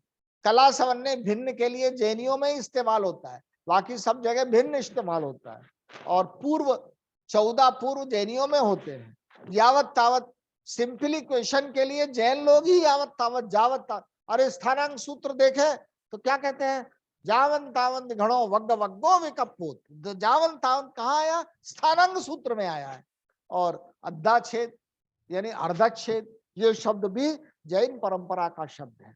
इसका, इन बातों को ध्यान में रखते हुए भाषा वैज्ञानिक अगर अध्ययन किया जाए तो संभव है कि जो हमारी मैथमेटिकल मैन्युस्क्रिप्ट गायब है, क्योंकि तो टुकड़ा है, आगे है न पीछे है, तो किसका हिस्सा है ये तब पता चल सकेगा। और अगर यह किसी जैन मैन्युस्क्रिप्ट का भाग सिद्ध हो जाता है, भाषा वैज्ञानिक आधार पर अध्ययन करने से ऐसा संभव है, तो ये एक बहुत बड़ी उपलब्धि होगी। नेक्स्ट, हमने उधर एक लिस्ट बताई थी 15 ऑथर्स की किताबों की जो छपी नहीं है, अवेलेबल है या अवेलेबल नहीं है। यहाँ हम कुछ वानगी दे रहे हैं। ये लोकानुयोग है जो हरिवंश पुराण का एक भाग है और ये बधावा डिस्ट्रिक्ट के बदनावर में लिखा गया था। इसके अंदर तमाम मैथमेटिकल एक्सप्लेनेशन दिए गए हैं। चलिए नेक्स्ट, अभी हमें इसकी एक कॉपी उज्जैन से प्राप्त हुई है। नेक्स्ट, ये पंडित वामदेव का त्रैलोक्य दीपक है, लोकानुयोग का ग्रंथ है, कॉस्मिक स्ट्रक्चर को बताता है। इसकी प्रतिलिपि हमें अमर ग्रंथालय इंदौर से मिली है। खड़क सेन ये 17वीं शताब्दी के आचार्य हैं, पंडित है, और इन्होंने ये ग्रंथ, इसमें भी त्रिलोक दर्पण इसका नाम ही है, तीनों लोकों को दर्पण के तरीके से दिखाने वाला ग्रंथ है, और इसका विषय लोक रचना है। ये भी हमें अमर ग्रंथालय इंदौर से मिला है। ये हेमराज है, अभी मैंने एक दोहा सुनाया था, संख्य संख्य अनंत के यही भेद की यथाशक्ति वर्णन किए सूक्ष्म जाने। एक छोटा सा मंदिर है, गंज बासौदा एक कस्बा है विदिशा जिले का, वहां इसकी एक कॉपी मिली। और राजस्थान के बूंदी के जैन मंदिर से हमें एक कॉपी इसकी मिली, इसका नाम है गणित सार। केवल इसके अंदर शायद 88 दोहे हैं, दोहे और सोरठे मिला के 88 हैं। ये 1673 ईस्वी की कृति है। तो इस तरीके से बहुत सारी पांडुलिपियां की हमारे पास जानकारी है। मैंने आपसे कहा कि लगभग 30 पांडुलिपियां तो मेरे पास है जिनकी फोटो कॉपी है, और कुछ किताबों के माध्यम से, ये अभी मैंने थोड़ी देर पहले सेजल बहन को बताया था, जैन दर्शन एवं गणित मेरी किताब 2019 में आई है, उसका ये फोटो हमने दिया है। और शून्य के बारे में जो हमने डिटेल आपको अभी दिए, वो सब ये किताब शून्य का आविष्कारक कौन में दिए हैं, जिसमें हमने ये सिद्ध करने की कोशिश की है कि शून्य का आविष्कार जैनियों का आविष्कार है, भारत का है बराबर हम मानते हैं, लेकिन आर्यभट्ट का नहीं है, जैन परंपरा का आविष्कार है। जैन आचार्यों ने अपनी मेघा का उपयोग करते हुए अपने दार्शनिक विषयों की व्याख्या में शून्य का प्रयोग किया है, इसलिए इसका क्रेडिट उनको ही मिलना चाहिए। अब कुछ प्रश्न हैं, इतना प्रबुद्ध समाज हमारे सामने आए और हम उनसे कुछ बात नहीं करें, मजा नहीं आएगा। अपनी बात तो हमने सुनाई, लेकिन उनके चिंतन के लिए कुछ सामग्री भी दें। क्या समाज ने गणितज्ञों के साथ बैठकर आगम ग्रंथों की वाचना की कोई व्यवस्था की? सारे दार्शनिक बैठ गए, मैथमेटिक्स का आदमी कोई बैठा है नहीं। अब उसमें कहीं एनसीआर आ गया, कहीं 10⁻34 आ गया, तो उन्हें क्या समझ में आएगा? इसलिए अरे भैया, हर फील्ड के आदमी बिठाओ, प्राकृत जानने वाले ही बिठाओ, दर्शन जानने वाले ही बिठाओ। अगर आयुर्वेद का ग्रंथ है तो आप वैद्य जी को भी बिठाओ, तब तो आयुर्वेद का महत्व समझेंगे। इस तरीके से अगर गणित का कोई ग्रंथ है, अनुयोग द्वार की बात हो रही है, तो गणित वालों को बिठाना पड़ेगा, अनुपम जैन से बात करनी ही पड़ेगी। और हम तो तैयार हैं, आप आदेश तो करें, हम कोई निवेदन नहीं चाहते, हम तो कहते हैं आप आदेश करें कि आप बैठ करके देखें, हमें खुशी होगी, क्योंकि हम भी तो पढ़ना चाहते हैं। क्या वर्तमान में उपलब्ध लगभग 50 अप्रकाशित गणितीय पांडुलिपियों के संरक्षण, पहले तो भैया सूरत में रखी है, बासोदा में रखी है, बूंदी में रखी है, तो पहले तो उनको संरक्षित करें, फिर उनका लिप्यांतरण करें, फिर उनका अनुवाद करें, फिर आलोचनात्मक अध्ययन करें। ऐसी कोई योजना बनी है? नहीं बनी है। तो फिर अकादमी क्या करेगी? ये अकादमी का ही काम है कि हम ये सब लोग मिलकर के ऐसी कोई योजना बनाएं जिससे कृतियां प्रकाश में आए। सामान्यतः गणितज्ञ, नहीं एक्सेप्शन हो सकते हैं, इन जनरल बात कर रहा हूं, सामान्यतः गणितज्ञ प्राकृत संस्कृत की पांडुलिपियों के अनुवाद में सक्षम नहीं होते। जैसे मैं, फॉर एग्जाम्पल मैं संस्कृत और प्राकृत की पांडुलिपि का अनुवाद नहीं कर सकता, और जो अनुवाद करना जानते हैं उनको गणित नहीं आती, उनको ये नहीं मालूम है कि भंग माने क्या होता है, उनको ये नहीं मालूम है कि जावत तावत माने क्या होता है, उनको ये नहीं मालूम है कि आयुत प्रयुत नियुत इनके माने क्या होता है, तो फिर वो सही से अनुवाद कैसे करेंगे? दूसरा, अगर उन्होंने अनुवाद कर भी दिया, आपने डिक्शनरी दे दी उनको, या गूगल बाबा की मदद से उन्होंने अनुवाद कर भी लिया, तो जो अनुवाद करके उन्होंने निकाला वो बराबर बता देंगे। आचार्य सर्वनंदी के पंचभ्या खलु शून्यभ्या वाला श्लोक बता देंगे और उसका अर्थ भी कर देंगे, लेकिन उसमें जो शून्य आया है ये सबसे पहले जैनियों के ग्रंथों में आया है, ये बात कौन बताएगा? क्यों? उनको क्या मालूम कि लोग आर्यभट्ट को शून्य के आविष्कारक का क्रेडिट दे रहे हैं। तो इसलिए आलोचनात्मक अध्ययन जब करना हो तो गणित इतिहास के जानकार को बैठाना पड़ेगा, और आनुपूर्वी पश्चानुपूर्वी की बात आ रही है तो दर्शन का आदमी बैठाना पड़ेगा, प्राकृत की बात आ रही है तो प्राकृत विद्वान को बैठाना पड़ेगा। जब तक टीम स्टडी नहीं करेंगे तब तक लाभ नहीं मिलेगा। ये 3-4 मुद्दे मैंने आपके सामने रखे हैं, इस ओर ध्यान देने की जरूरत है, और अगर इस पर ध्यान देंगे तो जैन दार्शनिक चिंतन में विकास, जैन दार्शनिक चिंतन के विकास में गणित की भूमिका सही रूप में सामने आएगी। वरना ये भैया गणित की बात है। मैं एक बात कह के पूरी करता हूँ। आज से करीब 30 साल पहले, 40 साल, दिगंबर जैन समाज में एक बहुत बड़े विद्वान थे पंडित, मैं उनका बड़े विनम्रता के साथ उनकी विद्वत्ता को प्रणाम करते हुए कह रहा हूँ, पंडित कैलाश चंद्र जी सिद्धांताचार्य, वो जब तत्वार सूत्र का वाचन करते तो तीसरा चौथा अध्याय आते तो अलग छोड़ देते, बोले आगे बढ़ो, आगे की बात करो। क्यों? कि इसमें भूगोल की बात आ रही है। अब भूगोल उनकी दृष्टि से ये जरा गड़बड़ वाला मामला था, लेकिन मूल बात ये है कि भूगोल में बहुत सारा गणित छिपा है। हमको तो अपने मतलब की बात उसमें से निकाल लेनी है। तो चाहे कॉस्मोलॉजिकल स्टडीज हो, चाहे कार्मिक स्टडीज हो, चाहे लॉजिकल स्टडी, अभी न्याय के ग्रंथों में जो गणित है उस ओर तो किसी का ध्यान ही नहीं है। चाहे अष्टसहस्त्री हो, चाहे न्याय दीपिका हो, चाहे आप्त मीमांसा हो, इनमें भी गणित है। Conjunction, conjunction, disjunction, condition, by condition और नेगेशन, ये पांचों तत्व न्याय के ग्रंथों में मिलते हैं। हमें इन पर ध्यान देना है, तभी जैन दार्शनिक चिंतन के विकास में गणित की सही भूमिका का प्रतिपादन हो जाएगा। 5 मिनट हम ऊपर निकल चुके हैं, इसलिए मैं अपनी बात को यहीं विराम देता हूं। सभी को जय जिनेन्द्र, और अगर किसी का कोई प्रश्न है जरूर पूछें। अद्भुत डॉक्टर अनुपम जी जैन, आपकी एक जो वाणी का प्रभाव था और लगातार वो बह रही थी, और उसमें हम सचमुच अपने आप को बहुत खुशनसीब मानते हैं कि इतनी सारी गणित की बात आपने हमारे साथ यहाँ पर प्रस्तुत की।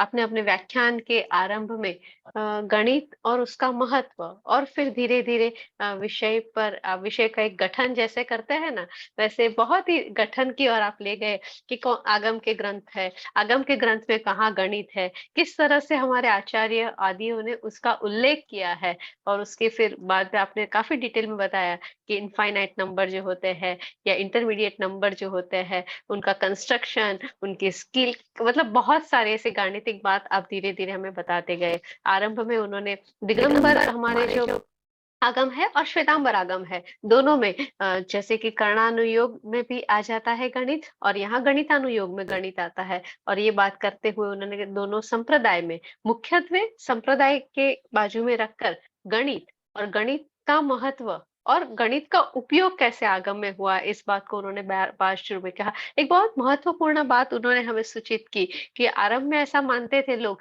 कि दीक्षा और प्रतिष्ठा की गणतरी के लिए ही गणित होता है, किंतु ऐसा नहीं था। गणित वो एक आगम का अविभाज्य अंग है। और फिर उन्होंने स्थानांक सूत्र की बात की, 10वें अध्याय की बात की, और उसमें जो संस्थान आते हैं उसके 10 प्रकार और चर्चा की बात की कि कैसे अप्लाइड मैथमेटिक्स वहां पर आता है। अभय सूर्यदेव की टीका और बाकी के जो अर्थ है, वो उसका एक कोष्टक हमारे सामने रखा गया, और उसके आधार पर भी बात हमें समझाने की कोशिश की कि जैसे थोड़े से भेद होते हैं तो अर्थ में कितना बड़ा भेद आता है। आज के व्याख्यान की एक बहुत ही महत्वपूर्ण बात ये भी रही कि हमारा जो एक मन में विचार है कि शून्य का आविष्कार आर्यभट्ट ने किया, किंतु यहाँ पर उन्होंने बहुत ही रिसर्च के साथ बताया कि अगर हम 458 में जाए तो हमें मिलता है कि लोक विभाग की जो रचना हुई है, और उस समय में भी जीरो का वहां पर उल्लेख हुआ है। और तो उस समय से अगर हम देखते हैं तो अगर शून्य वहां भी हमें मिलता है तो शून्य का आविष्कार जैन आगमों में हुआ है, और आर्यभट्ट से पूर्व ये हुआ है। और इसके बारे में सारे लोगों को ध्यान देना चाहिए, क्योंकि गणित में गणित के प्रति हमारे समाज ने थोड़ा उदासीन भाव रखा है और उसकी वजह से ना, एक तो कठिन विषय है, क्योंकि जब वो सेट्स वगैरह की बात कर रहे थे तो मुझे भी नहीं समझ में आ रहा था कि जैसे वो ओघ राशि कहते थे तो तुरंत समझ में आता था, बट सेट, लोग, काउंटेबल, अनकाउंटेबल तो तुरंत ऐसा लगता था कि नहीं अभी। तो एक उदासीन भाव है या मन में ऐसा लगाव है कि हाँ वो कठिन विषय है, तो वह ना रखते हुए भी उसके प्रति तत्व, दर्शन और गणित तीनों को जब साथ में रखेंगे तो हमें पता चलेगा कि हमारे पास कितना समृद्ध साहित्य है। तो it was a eye opener lecture actually, और सचमुच बहुत अच्छी बात आपने प्रस्तुत की है। आप देख पाएंगे कि चैट बॉक्स में हमारे सारे स्वाध्यायों ने अपना बहुत ही प्रसन्नता यहाँ पर व्यक्त की है। सबसे ज्यादा उनको समझ आया जब आपने वक्षाली हस्तलिपि की वो गाथा वहां पर बताई, और उन्होंने आपने जो दिखाया कि पैशाची मिश्रित संस्कृत में वो है और वहां का पर गणित का उल्लेख है। तो ऐसी रिसोर्च और रिसर्च से भरे हुए व्याख्यान के बाद एक छोटा सा प्रश्न डॉक्टर जी यहाँ पर पूछा गया है कि ये जो आपने सारी बात कही वो हिंदी ग्रंथों की बात की है, तो हमारे नीलेश भाई जानना चाहते हैं कि इंग्लिश में कोई ट्रांसलेशन अवेलेबल है? जो आगम ग्रंथ अंग्रेजी में अनुवादित हो चुके हैं, जैसे भगवती है, जैसे स्थानांग है, जैसे अनुयोग द्वार है, तो जो अंग्रेजी में अनुवादित हो चुके हैं उसमें ये चीजें वहां अवेलेबल हैं। जहां तक नटशेल में देने की बात है, मैंने 2 लेक्चर जो लंदन में दिए हैं यूनिवर्सिटी ऑफ लंदन में, और 1 लेक्चर जो गुम्मा यूनिवर्सिटी जापान में दिया है, उन तीनों लेक्चर के कंबाइंड बुकलेट मैथमेटिक्स इन जैनिज्म करके हमने प्रकाशित की है। वो पुस्तक अवेलेबल है। आप मुझे आप ये शेजल बहन आपको मेरा एड्रेस दे देंगी, फोन नंबर दे देंगे, आप मुझे भेजेंगे, ईमेल भेजें, व्हाट्सएप भेजें, तो मैं आपको वो बुक अवेलेबल करा दूंगा। That will give you some information. दूसरी बात ये है कि जैन दर्शन एवं गणित करके जो किताब है उसका हम अंग्रेजी अनुवाद भी हमने तैयार कर दिया है। बहुत जल्दी हम उसको भी प्रकाशित करेंगे। वो 250 पेज की किताब हिंदी में है, तो अंग्रेजी में तो 300 की हो ही जाएगी, क्योंकि अंग्रेजी में नंबर ऑफ पेजेस ज्यादा हो जाते हैं। तो वो किताब आपको नटशेल में जैन जैन एस्पेक्ट ऑफ वो sorry mathematical aspect of Jain philosophy आपको बताने में सक्षम रहेगी। डॉक्टर साहब, और एक प्रश्न आया हुआ है, जी और ये प्रश्न ये है कि हमारे जो ग्रंथों में जैन अप्लाइड मैथमेटिक्स है, तो अप्लाइड मैथमेटिक्स तो हमारे ग्रंथों में है, किंतु क्या हमारे आचार्यों और आदियों को ये जैन गणित मतलब या सॉरी गणित की जानकारी कैसे प्राप्त हुई? ये देखिए, प्रश्न। हमारे आचार्य का लक्ष्य आत्म साधना रहा है। वो वैराग्य के भाव से अनुप्राणित होकर के अपने कर्मों की निर्जरा के लिए दीक्षा लेते हैं, और हमारे अधिकांश ग्रंथों का सृजन आचार्यों ने किया है। तो उनका लक्ष्य गणित का विकास या गणित को जानना और समझना नहीं है, लेकिन हमारे कर्म सिद्धांत को, हमारे लोक रचना को बताने के लिए साधन के रूप में, जैसे कोई भी व्यक्ति भूसे की खेती नहीं करता है, खेती तो गेहूं की करता है, लेकिन भूसा उसको अपने आप मिल जाता है। ऐसे ही दार्शनिक विषयों की व्याख्या करने में गणित सहज रूप में विकसित होता चला गया। जैसे अभी मैंने एग्जाम्पल जो बताया, हमने इसमें क्या कहा, हमने कहा कि मनुष्य पर्याप्तिक जीवों की संख्या बता रहे हैं, और वो संख्या बताने में मैथमेटिक्स का इस्तेमाल किया। ये तो वो कहते थे बहुत ज्यादा है, बस काम हो गया था। लेकिन बजाय उसके उन्होंने कितना स्पेसिफाई किया, 29 अंक प्रमाण है, 2 से 96 बार भाजित है, तियमल से अधिक और चौमल से कम है। इतना सब डिटेल बताने का उद्देश्य जैन भगवान महावीर की वाणी को, जैन दार्शनिक सिद्धांतों को पूर्वापर विरोध रहित और परफेक्ट बनाना है। तो परफेक्ट बनाने की प्रोसेस में सहज रूप में विकसित हो गया है।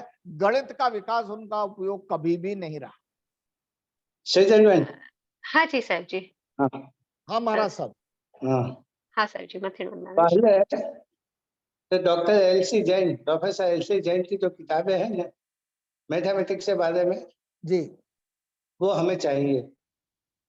तो वो और दूसरी बात मैं बता दूं, हाँ मैथमेटिक्स जैन मैथमेटिक्स के बारे में नंदी सूत्र में 16 परिक्रम बताए गए हैं और वही 16 परिक्रम शायद वैदिक मैथमेटिक्स से जो 16 सूत्र हैं वही होने चाहिए, ऐसा मेरा अनुमान है। दो आप अगर वो तीसरी 16 बात आपको सूत्र बताइए। 16 सूत्र हाँ, आप अगर उपलब्ध कराएंगे तो वैदिक से मैं मिलान करके आपकी सेवा में निवेदन कर दूंगा कि वही है या अलग है। 16 परिक्रम बताए गए हैं जी और वैसे वैदिक मैथमेटिक्स में 16 सूत्र बताए गए हैं। ठीक है।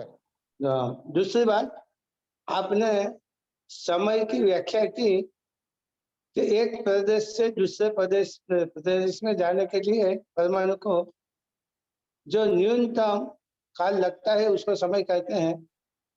इसी प्रकार समय की दूसरी व्याख्या भी हो सकती है।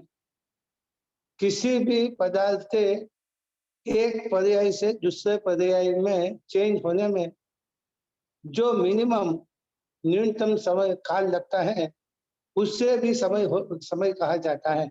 ठीक है। इसी प्रकार पर्याय से भी उसका संबंध रहता है और प्रोपगेशन के साथ, गति के साथ भी उसका संबंध रहता है समय। बिल्कुल बराबर। ठीक है। तीसरी बिल्कुल ठीक। बात मैं आपको बताना चाहता हूँ, आपने कह दिया भगवान महावीर की तो परंपरा है मैथमेटिक्स की, पर लेकिन वो भगवान आदिनाथ से चली आती है। सुंदरी को भगवान ने गणित का बोध दिया था और राजमल जैन ने इसी बारे में एक बार प्रश्न किया था कि यदि शून्य नहीं होता तो भगवान ने अपने 100 पुत्र की गिनती कैसे की होगी। बहुत बढ़िया।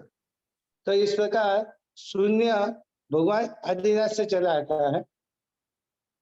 तीसरी बात, सेट थियरी की बात आपने बताई और शून्य की जो बात बताई वो मैंने जीरो एंड एनिग्मा नामक पहले जो प्रेजेंटेशन था बोस्टन के मैथमेटिक्स से, जैन मैथमेटिक्स से सेमिनार में, उसमें मैंने बताया, उसमें अनुव्यक्त सूत्र के जो 29 अंकों की मनुष्य की संख्या उसके बारे में भी बताया गया था। मैंने और सुना था।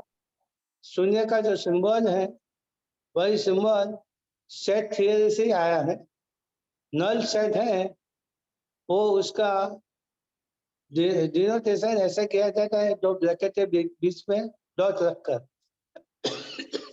बाद में दोनों ब्रैकेट इकट्ठे होकर शून्य का सिंबल बन गया। इसी प्रकार शून्य का फॉर्मेशन किसी एक व्यक्ति ने नहीं किया सिंबल का, वो ग्रेजुअली हुआ है। और आर्यभट्ट के जन्म के पूर्व श्वेतांबर परंपरा में द्विवेदी समाज ने आकम जो लिखा है उसमें जम्बूद्वीप प्रज्ञप्ति में भी शीर्ष प्रहेलिका की संख्या आती है। उसमें भी दो परंपरा बताई गई है। एक परंपरा में 84 lakhs raised to 28 आता है और दूसरी परंपरा में 84 lakhs raised to 36 आता है। माना कि एक परंपरा में 54 अंक और उस पर 140 शून्य आता है और दूसरी परंपरा में 80 अंक और उसके ऊपर 70 डिजिट्स और उसके ऊपर 180 आता है। इसी प्रकार सिर्फ पहले की दो परंपरा है। तो इस प्रकार जो आपने जो बताया वो सही है। तो मेरा इतना सुझाव है। जैन मैथमेटिक्स के बारे में बहुत अच्छा आपने विश्लेषण किया। और दूसरी बात, सेजल बेन ने प्रश्न किया कि हमारा जो जैन मैथमेटिक्स है वो जिस चीजों का अस्तित्व है उसके बारे में है। किसी भी काल्पनिक पदार्थ के लिए जैनों ने कभी मैथमेटिक्स का इस्तेमाल किया नहीं है।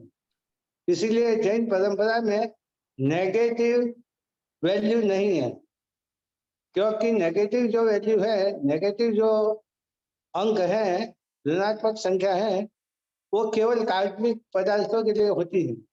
जबकि जैन मैथमेटिक्स जिसका अस्तित्व है, जिन पदार्थों का अस्तित्व है, उसी के बारे में बात करता है। इसीलिए जैन परंपरा में कभी नेगेटिव फिगर्स आते नहीं है, सभी पॉजिटिव फिगर्स आते हैं। बराबर। ठीक है महाराज साहब, आपने बहुत अच्छा, मैंने खूब खूब बोस्टन में, आभार। हाँ आपके बोस्टन कॉन्फ्रेंस में आपका प्रेजेंटेशन मैंने देखा था और वो छप भी गया है, वो भी मैंने देखा, और आपकी किताब भी मैंने पढ़ी है। और आपका तो बहुत बड़ा, हम लोग तो पढ़ रहे हैं, आप लोग तो गुन चुके हैं, आपका तो आशीर्वाद भी मिलना चाहिए। आप वय में भी बड़े हैं, ज्ञान में भी बड़े हैं। ખૂબ ખૂબ આભાર સાહેબજી આપનો. તમારી પૂરક વાત અહીંયા આપણે મૂકી શક્યા. और डॉक्टर अनुपम जी जैन, जैन साहित्य एकेडमी ट्रस्ट की ओर से, हमारे सारे ट्रस्टी और हमारे सभी स्वाध्यायियों की ओर से आपका फिर से एक बार मैं बहुत ही आभार व्यक्त करती हूँ। और आपसे नम्र निवेदन है कि जैन साहित्य एकेडमी ट्रस्ट के इस मंच पर फिर से आप अपनी सेवा इसी तरह हमें देते रहिए और आपके ज्ञान से हमें प्रबुद्ध करते रहिए। जय जिनेन्द्र साहब। जय जिनेन्द्र।